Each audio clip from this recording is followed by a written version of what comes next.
Film की शुरुआत में हम एक आदमी जिम और उसकी वाइफ के पोस्टर्स देखते हैं, जिससे हमें ये पता चलता है कि वो दोनों बहुत ही अच्छा बिजनेस किया करते थे। ये कह लें कि वो अपने कारोबार की वजह से बहुत ज्यादा मशहूर भी थे। जिम जो कि अपने क्लाइंट के साथ बिजी होता है, तभी उसे उसकी वाइफ की कॉल आती है, जो आज रात जिम को जल्दी घर आने का कह रही थी, क्योंकि आज उनकी शादी की सालगिरह थी। मगर काम के चक्करों में जिम भूल जाता है और लेट हो गया था। उसकी वाइफ घर पर उसका इंतजार कर रही थी और बहुत ज्यादा गुस्से में भी थी। जिम जब घर आता है तो अपनी वाइफ के लिए प्यारा सा टेडी लेकर आया था, लेकिन उसकी नाराजगी अब भी खत्म नहीं हुई थी। वो जिम से कहती है कि तुम हमेशा ऐसे ही करते हो, आजकल तुम अपने बच्चों को भी सही तरह से टाइम नहीं दे रहे, सब कुछ काम ही नहीं होता। जिम, उनके 2 बच्चे थे। जिम सब बातें सुनकर कहता है ठीक है, इसमें फिक्र की क्या बात है, कल हम सब मिलकर छुट्टियों पर चलते हैं, खूब सारी मस्ती करेंगे, हल्ला गुल्ला बहुत कुछ। ये बात सुनकर जिम की वाइफ खुश हो जाती है। अब जिम ये सब बताने अपने बेटे को जाता है कि वो कल घूमने जा रही है, तो वो देखता है उसका बेटा चिल्लाता हुआ कमरे से बाहर आ रहा था। दरअसल जिम के बेटे को मकड़ियों से बहुत डर लगा करता था। जिम अपने बेटे के कमरे में जाकर उस मकड़ी को मारने का कहता है और साथ ही अपने बेटे से ये भी कहता है, बेटे तुम बड़े हो गए हो, तुम्हें अब अपने डर का सामना करना चाहिए। तभी पीछे से जिम की बेटी आकर उस मकड़ी को मार देती है और साथ ही अपने भाई को बहुत चिढ़ाती है कि तुम कितने डरपोक हो ना। उधर ही जिम की वाइफ के पास एक आदमी की कॉल आई थी, जो उसे अपना मेंशन बेचना चाहता था, जो कि एक बहुत बड़ा महल था। जैसे कि हमें पता है कि जिम और उसकी वाइफ का बहुत बड़ा बिजनेस था। वो आदमी जिम की वाइफ से ये कह रहा था कि कल आकर वो उसका मेंशन देख जाए, मगर जिम की वाइफ उसे मना कर देती है, ये कहकर कि कल वो अपनी फैमिली के साथ छुट्टियों पर जाने वाली है। तभी जिम आकर अपनी वाइफ को रोकता है और कहता है कि ऐसा मत कहो, क्योंकि मेंशन एक बहुत अच्छी जगह पर था, जिसे बेचकर इन्हें बाद में बहुत सारे पैसे मिलने वाले थे। जिम अपनी वाइफ से कहता है, देखो कल हम जाते हुए मेंशन को देखते चलेंगे, इस तरह आराम से हमारे 2 काम हो जाएंगे। अगली सुबह जिम अपनी पूरी फैमिली के साथ उस मेंशन को देखने पहुंच गया था, पर जब वो उस मेंशन का गेट बंद देखते हैं तो वापस जाने लगते हैं। लेकिन अचानक से उस मेंशन का गेट खुद ब खुद खुल गया था, जो देखकर जिम और उसकी वाइफ को थोड़ा अजीब लगा था, मगर वो इस बात की परवाह ना करते हुए अंदर चले जाते हैं। जिम को मेंशन के अंदर एक कब्रिस्तान दिखाई देता है, जिसे देखकर सभी डर गए थे। तभी अचानक से वहाँ पर तेज बारिश होने लगी थी। बारिश होने की वजह से सब लोग मेंशन के गेट के पास आकर खड़े हो गए। जिम जब मेंशन के गेट को बजाता है तो गेट खुद ब खुद खुल गया था। अंदर आकर जिम और उसकी वाइफ को मेंशन बहुत अच्छा लग रहा था, वहीं पर उनके बच्चों को वो बिल्कुल अच्छा नहीं लगता। तभी सामने से एक नौकर आता है, जिसका नाम रेम्सले था। उससे जिम जब हाथ मिलाने की कोशिश करता है तो वो कहता है, मेंशन के मालिक आपका खाने पर इंतजार कर रहे हैं। पर जिम की वाइफ उसे मना कर देती है, ये कहकर कि हमें कहीं और जाना है। लेकिन जिम अपनी वाइफ को रोकता है और कहता है, कोई बात नहीं, हम थोड़ा लेट चले जाएंगे। अब ये सभी खाने के टेबल पर जाते हैं, जिसको बहुत ही खूबसूरत तरीके से सजाया गया था। वहाँ पर इस मेंशन का मालिक भी था, जिसका नाम ग्रेसी होता है। वो भी जिम से कोई बात नहीं करता, उसका ध्यान सिर्फ जिम की वाइफ पर था। ग्रेसी खाना खाते हुए जिम की वाइफ से काफी बातें कर रहा होता है, जो अब जिम को अच्छी नहीं लग रही थी। वहीं पर इस मेंशन के 2 और नौकर आते हैं,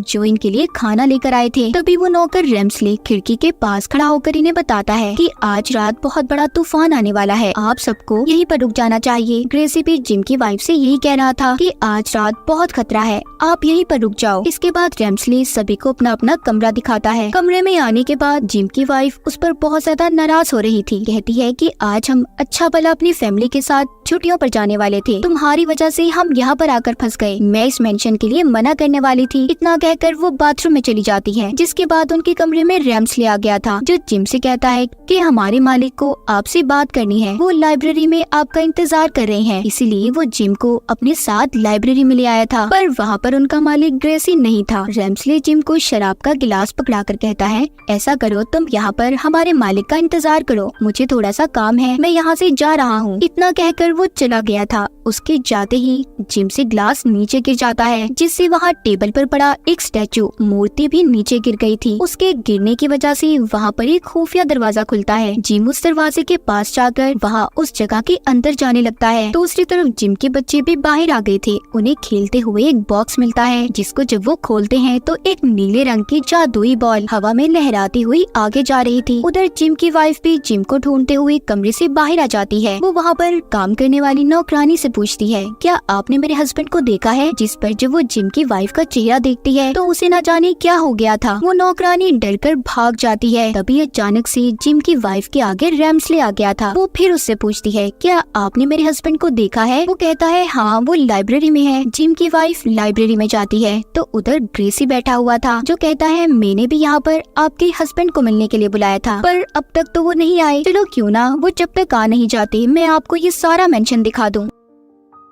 जिम की वाइफ ग्रेसी को मना नहीं कर पाती और उसके साथ मेंशन घूमने चली जाती है, जहाँ पर बातों ही बातों में जिम की वाइफ ग्रेसी से पूछती है कि ये घर इतना खाली क्यों है। वो कहता है कि ये जब से खाली है जब से मेरी मंगेतर ने अपनी जान दी थी। मैं उससे बहुत प्यार करता था, हम दोनों की शादी होने वाली थी और उसने शादी वाले दिन अपनी जान ले ली। इतना बताकर वो जिम की वाइफ को अपने साथ डांस करने का कहता है, मगर जिम की वाइफ उसे मना कर देती है। तभी उसके चारों तरफ भूत आ गए थे जो डांस करते हैं। जिम की वाइफ बहुत डर जाती है। ग्रेसी कहता है, क्या तुम्हें अब भी कुछ याद नहीं है? ग्रेसी बार बार जिम की वाइफ को अपनी मंगेतर का नाम लेकर बुला रहा था और ऐसा क्यों था ये हमें कहानी में आगे जाकर पता चलेगा। मगर जिम की वाइफ को कुछ भी समझ नहीं आ रही थी, इसीलिए वो हाथ छुड़ाकर डर कर वहाँ से भाग जाती है। उधर जिम, जो कि खुफिया दरवाजे के अंदर था, वहाँ पर चारों तरफ अंधेरा होता है। वो अपनी जेब से माचिस निकालकर वहाँ पर पड़ी मोमबत्तियों को जलाकर यहाँ वहाँ देखने लगता है। वहाँ पर जितने भी स्टैचू मूर्तियाँ थी सभी जिम को घूर रही थी, मगर जिम का ध्यान उनकी तरफ नहीं जाता। तभी उसे वहाँ पर एक लेडी की आवाज सुनाई देती है। जिम उस आवाज का पीछा करता एक दरवाजे तक पहुँच गया था। वहाँ अंदर जाने पर उसकी मुलाकात एक जादूगरनी से होती है जिसको क्रिस्टल बॉल में कैद किया हुआ था। वो जिम को हवा में उड़ा देती है। जिम बहुत ज्यादा डर गया था और वहाँ से भाग जाता है। दूसरी तरफ जिम के बच्चे उस जादुई बॉल का पीछा करते स्टोर रूम तक आ जाते हैं। वहाँ पर वो एक बहुत बड़ी तस्वीर को देखते हैं जो कि ग्रेसी की मंगेतर की थी। वो बिल्कुल उनकी मॉम जैसी थी,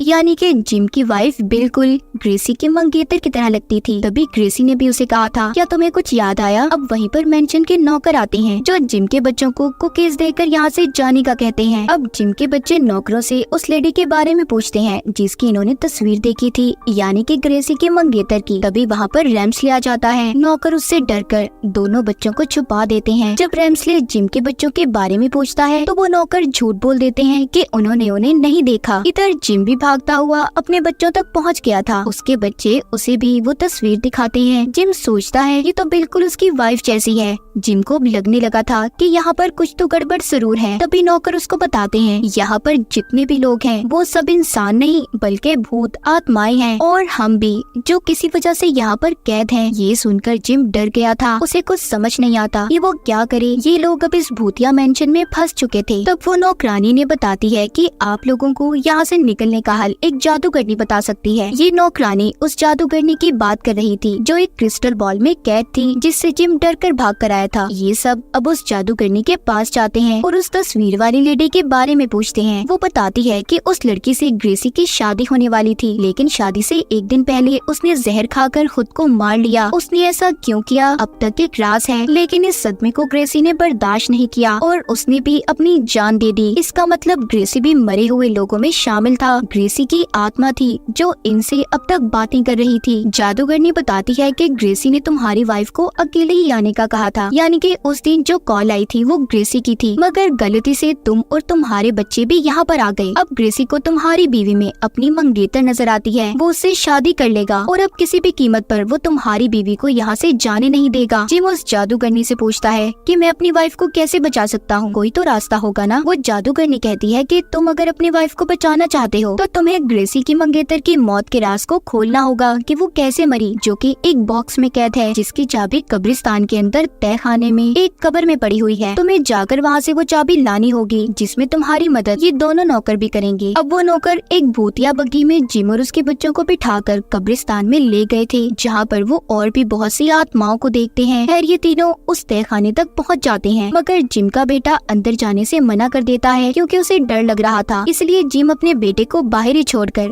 अपनी बेटी के साथ अंदर तहखाने में चला जाता है, जहाँ पर उसे एक कब्र मिलती है जिसे खोलने पर उसे एक ढांचा नजर आता है। उसके हाथ में चाबी थी। वो जैसे ही उस चाबी को अपने हाथ में लेता है, वहाँ पर जितने भी मुर्दे थे सभी जाग जाते हैं वो मुड़ते अब जिम और उसकी बेटी के पीछे पड़ गए थे। किसी भी तरह बचते बचाते जिम अपनी बेटी को लेकर बाहर जाने वाले दरवाजे तक पहुंच गया था, लेकिन तभी तहखाने का दरवाजा बंद हो जाता है। अब जब जिम अपने बेटे को दरवाजा खोलने का कहता है तो उसके आगे बहुत सारी मकड़ियाँ आ गई थी, जिनसे वो डरने लगा था। जिम अपने बेटे से कहता है, बेटा डर का सामना करो। ये बात सुनकर जिम का बेटा हिम्मत करके दरवाजे को खोल देता है। अब ये सभी उस जादूगरनी के पास चाबी को लेकर आ गए थे, तो अब वो जादूगरनी इन्हें उस बॉक्स का पता बताती है। जब जिम उसके पास जाता है और उसे खोलता है, उस बॉक्स में से इन्हें ग्रेसी की मंगेतर का लिखा हुआ लेटर मिलता है, जो उसने अपनी शादी से एक दिन पहले लिखा था, जिसमें ये लिखा हुआ था कि मैं ग्रेसी से बहुत प्यार करती हूँ और कल हमारी शादी होने वाली है। मैं बहुत खुश हूँ। उस लेटर को पढ़कर इन्हें ये बात तो पता चल गई थी कि ग्रेसी के मंगेतर ने खुद को नहीं मारा, क्योंकि वो तो अपनी शादी को लेकर बहुत खुश थी। तभी वहाँ पर रैम्सले आ जाता है,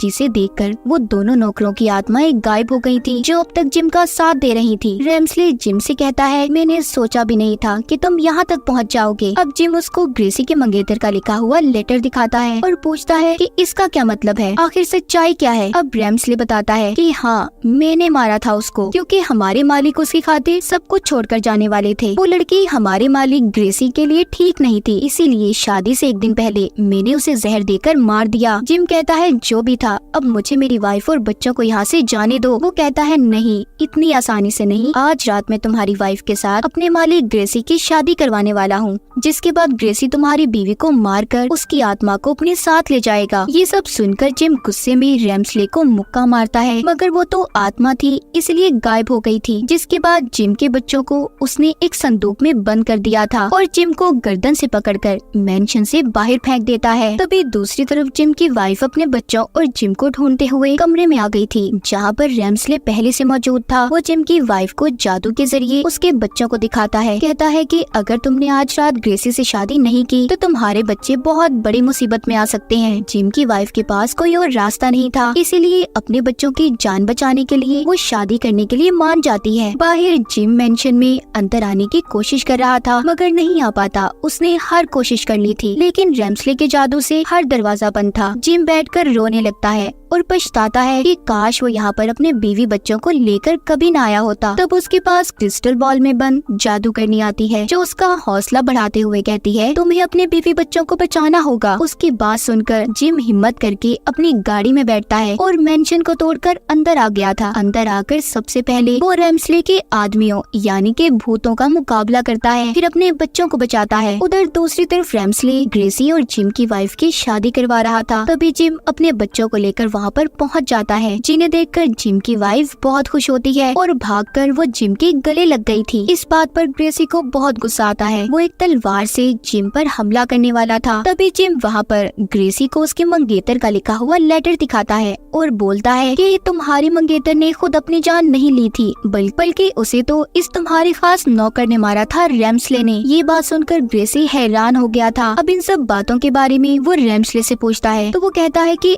अगर उस वक्त आप मेरी बात मान लेते तो मैं उसे ना मारता। मैंने कहा भी था वो लड़की आपके लायक नहीं है, मगर अब बहुत हुआ, मैं यहाँ पर सबको मार दूंगा। इतना कहकर रैम्सले ने सभी बुरी आत्माओं को वहाँ पर बुला लिया था। पर तभी अचानक एक बहुत बड़ा आग का गोला रैम्सले की तरफ आकर उसे पकड़कर हेल दोज़ख में ले जाने लगता है, मगर रैम्सले जाते हुए जिम को भी पकड़कर अपने साथ लेके आया था। जिम भी भड़कती हुई आग में गिरने वाला था, लेकिन ग्रेसी उसे बचा लेता है। पर जैसे ही जिम बचकर बाहर आता है, उसकी वाइफ बेहोश हो गई थी। तब वो नीले रंग की जादुई बॉल जिम की वाइफ के अंदर चली जाती है। यहाँ पर हमें पता चलता है कि वो नीले रंग की जादुई बॉल कोई और नहीं बल्कि ग्रेसी की मंगेतर की आत्मा थी, जिसको रैम्सले ने अब तक कैद किया हुआ था। और जिम के बच्चों के आजाद करने के बाद वो ही थी जो अब तक इनकी मदद कर रही थी। अब जैसे ही ग्रेसी के मंगेतर की आत्मा जिम की वाइफ के अंदर जाती है, तो वो हवा में उड़ने लगी थी और फिर वो सबके सामने आती है। फिर उसने ग्रेसी को भी अपने प्यार के बारे में बताया कि वो उससे बहुत प्यार करती थी और कभी भी उसे छोड़कर नहीं जाना चाहती थी, लेकिन रैम्सले ने उसे मारकर उन दोनों को अलग कर दिया। और इन सब का शुक्रिया करती है कि जिम और उसके बच्चों की वजह से उसका सच सामने आया था,